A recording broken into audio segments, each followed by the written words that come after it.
নমস্কাৰ বন্ধুসকল, আমি আজি তলাতল ঘৰ চাবলৈ আহিছোঁ। অসমৰ শিৱসাগৰ জিলাৰ ৰংপুৰৰ অৱস্থিত আমি তলাতল ঘৰ আহিছোঁ। চক তলাতল ঘৰ হিচাপে বনাই আছে, এফালে মাটি পেলাই আছে। আমি আজি তলাতল ঘৰ আকৌ চাবলৈ আহিছোঁ। আপোনালোকেও চাই কিমান সুন্দৰ লাগিছে, চব মজা লাগিছে। সেউজীয়া এটা পৰিৱেশৰ মাজত আমি আহিছোঁ তলাতল ঘৰ চাবলৈ।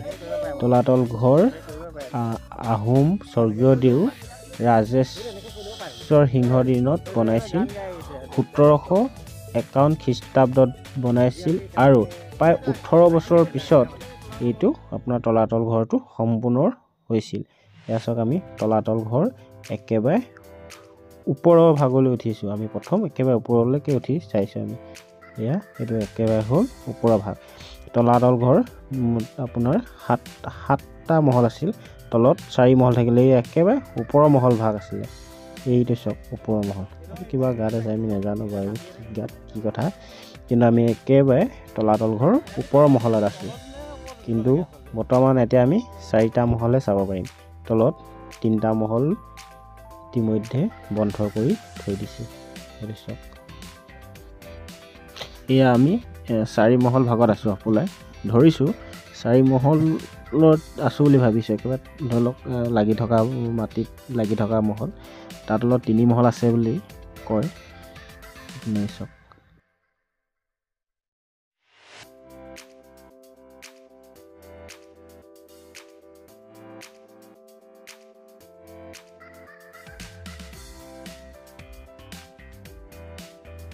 চাই যাওক কি সুন্দৰ। ইফালৰ পৰা চালে ইফালে মোৰ আগতে এজনে দেখুৱাই গৈছে কিবা মোক।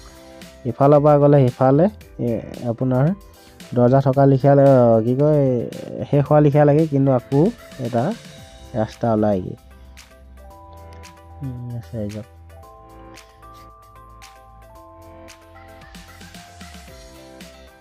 তলাতল ঘৰ ভাগ। এই আপোনাৰ বৰা চাউল, মাটিৰ দালি, হাঁহ কণী, বৰালি মাছ, চূণ আদি সংমিশ্ৰণেৰে বনাইছিলে। সৰু সৰুকৈ ইটাও দিছে, সেয়া পলক দি বনাইছে। আজিও ধুনীয়া হৈ আছে।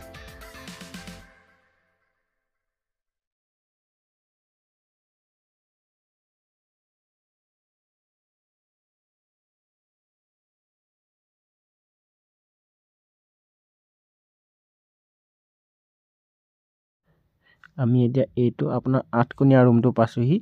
এই 8কোণীয়া ৰুমটোতে আপোনাৰ পূজা পাতল, দেৱ দেৱী পূজা পাতল হৈছে। এই যেন আছে, এইবিলাকৰ ভাগে ভাগে এইবোৰ আপোনাৰ এনেকৈ আমি এই ভাগে ভাগে যেন আছে, এইবোৰ দেৱ দেৱী মূৰ্তি আছে। চব দেখুৱাইছে আপোনালোকক গৈ।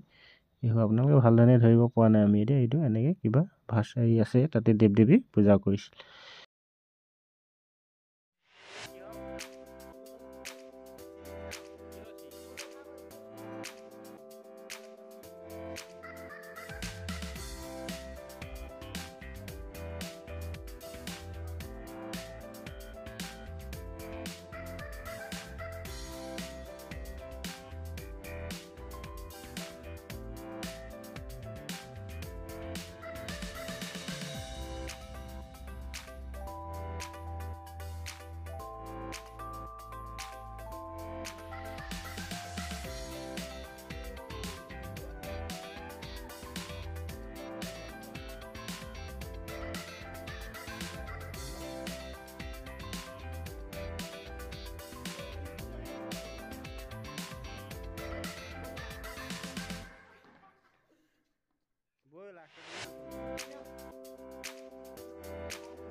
যুদ্ধত ব্যৱহাৰ কৰিবলৈ বৰটোপ বনাইছিল।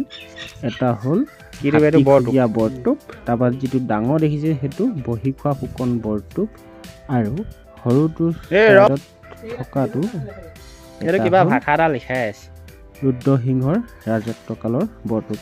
ইয়াত আপোনালোকে বৰটোপ 3টা বৰটোপ দেখিবলৈ পাইছে। এইকেইটা ৰজাৰ দিনত ব্যৱহাৰ কৰিছিল।